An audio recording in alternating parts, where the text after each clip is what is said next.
साम्राज्य, सामान्यांचा असामान्य आवाज।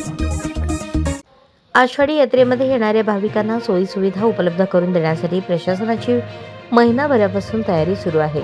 मात्र शुभम ज्ञानेश्वर पावले वय 27 राहणार बेळगाव या तरुण भाविकाचा चंद्रभागेत बुडून मृत्यू झाला।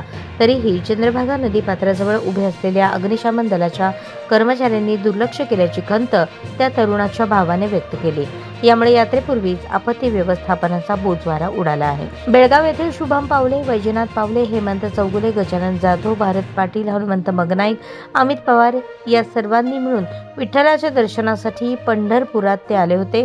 त्यांनी गाडी पार्क केली। त्यानंतर शुभम पावले हा पुंडलिक मंदिराकडे गेला। इतर 6 जण स्वच्छतागृहाकडे गेले।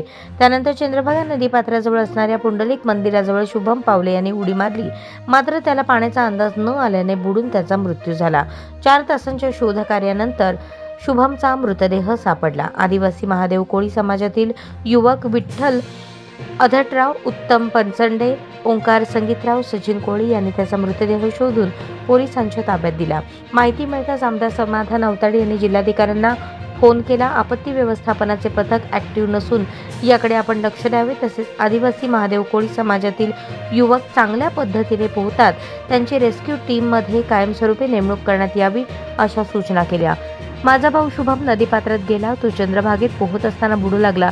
त्या ठिकाणी अग्निशमनची गाडी होती, परंतु त्यातील एकही कर्मचारी शुभमला वाचवण्यासाठी पुढे गेला नाही। तसेच पंढरपूर तालुक्यातील स्थानिक नेत्याला फोन केल्यानंतर माझ्या भावाला शोधण्यासाठी यंत्रणा धावपळ करू लागली, याची मला खंत वाटत आहे, असे मृत शुभमचा भाऊ वैजनाथ पावले याने सांगितले।